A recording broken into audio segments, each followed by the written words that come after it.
¿Qué tal, hermanos? Muy buenos días, bienvenidos a nuestros devocionales matutinos, Un Tiempo con Dios. A lo largo de esta semana y todavía la próxima semana vamos a estar hablando sobre el legado de la Reforma Protestante. Ya hemos visto diferentes visiones bíblicas de elementos que forman parte de nuestro día a día.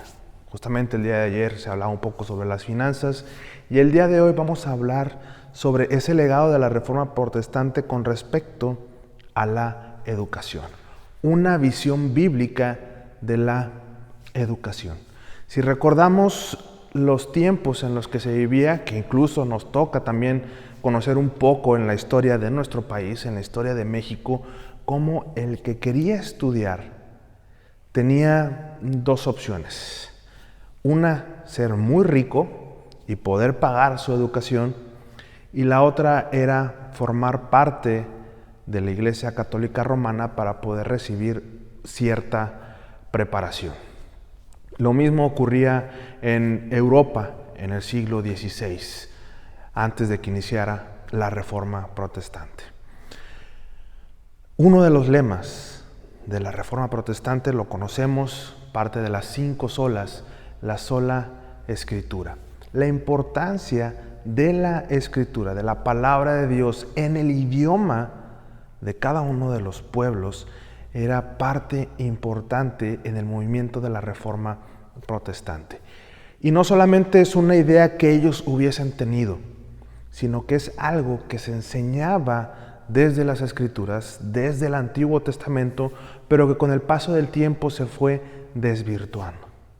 Vemos incluso en el libro de Josué 1:8 cómo se le da la instrucción de que medite de día y de noche, que enseñe la ley.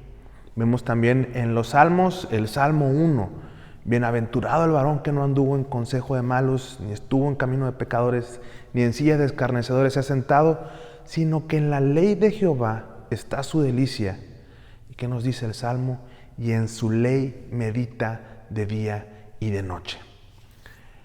En el pueblo judío, la importancia de la Escritura, de la transmisión de la ley, aunque algunos mencionen que quizás en esos tiempos de Josué todavía no estuviese escrito, el hecho de enseñarle y repetirle a los niños las enseñanzas de la ley, aunque haya sido oral, fomentaba la alfabetización del pueblo.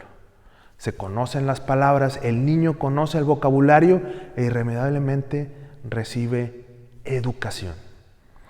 Entonces, en un momento que de hecho fuera de esto también se le conoce como la época del oscurantismo, donde había mucha superstición, muchos miedos generalizados a cosas que no se entendían, el traer la Escritura al idioma de la gente sirvió como un parteaguas para renovar el proceso educativo en la sociedad, no solamente en la iglesia, sino en la sociedad y en la historia de la humanidad.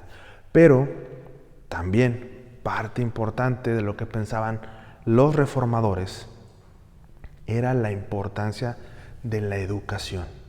¿De qué manera nosotros nos podemos acercar a la Escritura si no la podemos leer, si no está en nuestro idioma? Entonces, para los reformadores, particularmente para Calvino, la educación debía ser obligatoria, y no solamente para los pequeños. Para Calvino, hasta la universidad debía ser pública. De hecho, se hizo un intento en Ginebra por mucho tiempo después habrá de lograrse esa universidad pública en Ginebra, pero vemos cómo ese legado de la Reforma Protestante nos lleva con esta visión bíblica de la educación. No estamos llamados a tener una fe ciega, una fe sin razón, sino una fe consciente, con el testimonio de las Escrituras, pero también con el conocimiento que se va adquiriendo de la misma creación de Dios, de las diferentes ciencias que Dios ha permitido que se desarrollen. Entonces, hermanos, la educación es parte importante en el proceso de la Iglesia y vemos cómo también ha sido un legado de la Reforma Protestante, no solamente para nuestra Iglesia, sino para la humanidad. Que Dios les bendiga.